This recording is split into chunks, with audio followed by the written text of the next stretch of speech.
बातमीचा राग, पत्रकाराला जीवे मारण्याच्या धमक्या. कॅप्टन अशोक खरात विरोधात श्रीरामपुरात गुन्हा. 5 कोटीच्या मानहानी नोटिसीनंतर निनावी फोन, रस्त्यात अडवणूक धमकी. पत्रकार संरक्षणाचा प्रश्न पुन्हा ऐरणीवर.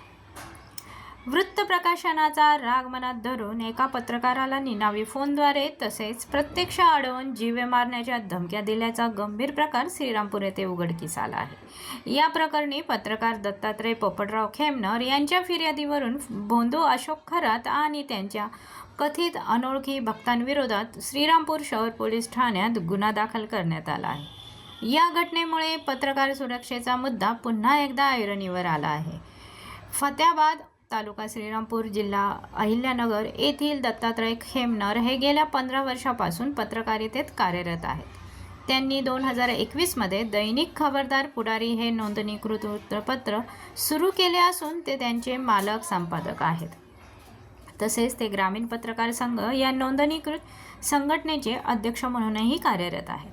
फिर्यादीवरून 4 मार्च 2025 रोजी त्यांना मिळालेल्या माहितीनुसार महिलांचे कथित लैंगिक शोषण आणि भोंदूगिरी संदर्भात एक बातमी प्रसिद्ध करण्यात आली होती.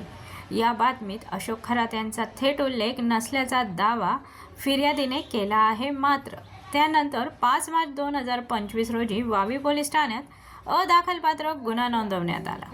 याच पार्श्वभूमीवर ॲडव्होकेट मंगेश संतोष नवले यांच्यामार्फत 4 एप्रिल 2025 रोजी 5 कोटी रुपयांचा मानहानी नुकसान भरपाईची नोटीसही पाठवण्यात आल्याचे तक्रारीत म्हटले आहे.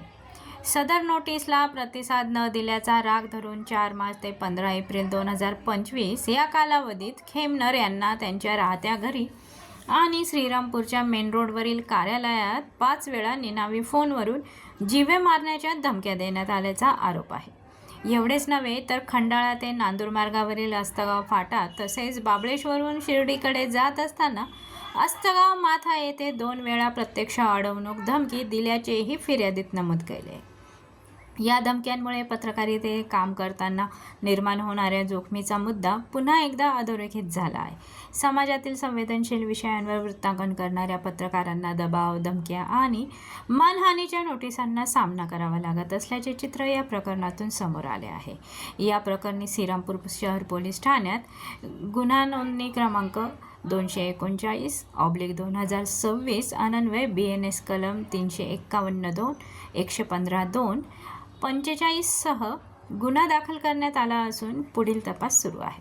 ही घटना केवळ एका पत्रकारापुरतीच मर्यादित नसून मुक्त आणि निर्भय पत्रकारितेसमोरील वाढते आव्हान म्हणूनही पाहिली जात आहे. पत्रकार संरक्षण कायद्याची प्रभावी अंमलबजावणी, धमकी देणाऱ्यांवर तातडीची कारवाई आणि वृत्त स्वातंत्र्य अबाधित ठेवण्यासाठी कठोर पावले उचलण्याची मागणी या निमित्ताने पुन्हा एकदा जोर धरू लागली आहे. ब्युरो रिपोर्ट, आपली दुनियादारी, श्रीरामपूर.